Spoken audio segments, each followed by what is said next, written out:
A gente volta a falar sobre as bets que não tiverem autorização para funcionar aqui no Brasil serão suspensas em outubro.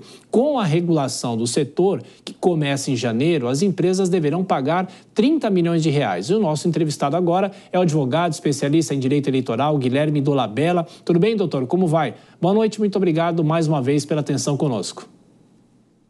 Boa noite, Thiago. É um prazer estar com você e com seus ouvintes. Estou à disposição para esclarecer essa nova regulamentação do Ministério da Fazenda acerca das bets. Muito obrigado. Inclusive, hoje a gente já deu aqui a informação que o Tribunal Superior Eleitoral proibiu também essas apostas relacionadas à eleição aqui desse ano. Eu pergunto, o senhor acha que essa regulamentação, não só para essa questão eleitoral, mas também para as apostas no geral, as de esporte principalmente, a partir do ano que vem, começa uma nova regulamentação, começa uma mudança. O senhor acha que isso pode acabar disciplinando esse setor ou o senhor acha que ainda não?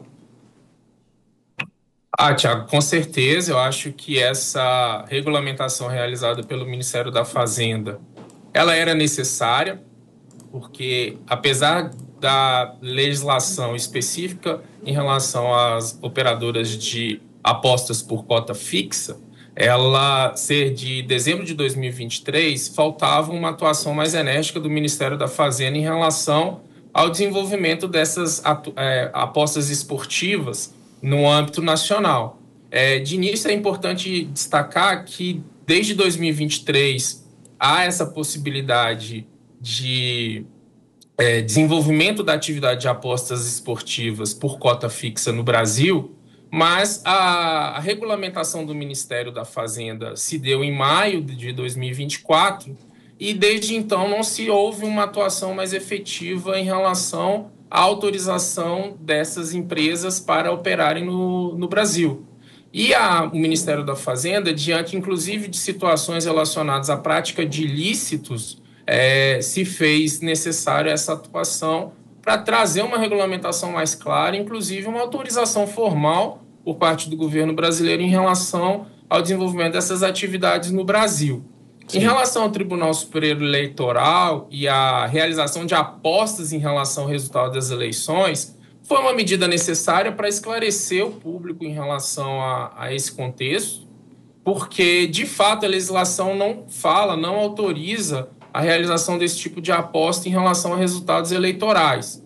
Inclusive, o Ministério da Fazenda já poderia exercer uma fiscalização nesse sentido, no sentido de que as empresas de apostas por cota fixa suspendessem essas divulgações em relação a resultados eleitorais. Mas é uma atuação bem-vinda do Tribunal Superior Eleitoral e principalmente do Ministério da Fazenda, que é o órgão competente para fiscalizar essas empresas que atuam aqui no Brasil. Doutor Guilherme, a partir do ano que vem, então, como que fica a fiscalização dessas empresas? E é claro que empresas que não fizeram essa regularização estarão, claro, atuando de forma ilegal. Como que se fiscaliza isso? Porque, mais uma vez, envolve a internet e todas as dificuldades que nós temos para coibir irregularidades nas redes sociais.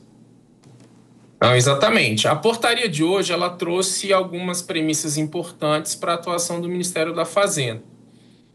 O Ministério da Fazenda é o órgão, como eu já disse, que autoriza o funcionamento das operadoras de apostas por cota fixa. O que o Ministério da Fazenda divulgou hoje? Considerando o corte no dia 17 de setembro, a data de hoje, todas aquelas empresas que operam esse tipo de aposta e que solicitaram autorização para funcionamento com base na portaria anterior, a 827 de 2024, elas terão seus requerimentos analisados, obviamente, de acordo com a documentação que foi enviada e as condições previstas na legislação correspondente, a 14.790. Aqueles que não enviaram os requerimentos de autorização até o dia 17, automaticamente o Ministério da Fazenda já excluiu a possibilidade delas funcionarem no país e criou um regime de transição, qual seja, até o dia 10 de outubro próximo, elas têm que estar disponíveis online para que os apostadores resgatem seus créditos, os valores depositados. E a partir até dia 30 de setembro, aquelas que fizeram o pedido de autorização no prazo previsto, elas têm que informar as marcas que serão utilizadas e os sites na internet que serão utilizados. Então, a partir daí, a gente já tem mais ou menos uma regulamentação em relação ao escopo de atuação dessas operadoras de apostas no Brasil. Perfeito. Com a definição das marcas e dos domínios de internet, haverá uma transição para esses domínios para o referencial de bet.br. Então, todos os sites de aposta regularizados perante o Ministério da Fazenda, a partir de 1º de janeiro do ano que vem, adotarão essa terminação específica bet.br, e aí já vai passar para o apostador a sinalização de que aquelas operadoras estão regulares. E aquelas que continuarem operando ilicitamente no Brasil, o Ministério da Fazenda utilizará dos meios de cooperação com a Anatel e os órgãos brasileiros, Ministério das Comunicações, para que se faça a exclusão e a suspensão dos aplicativos e dos sites de internet dessas operadoras que estão atuando ilegalmente. Dr. Guilherme Dolabella, advogado, falamos sobre as bets mais uma vez aqui no Brasil. Muito obrigado pelos esclarecimentos, voltaremos a nos falar. Um abraço, bom descanso. Obrigado, Thiago, eu que agradeço a oportunidade. Um abraço. Até logo.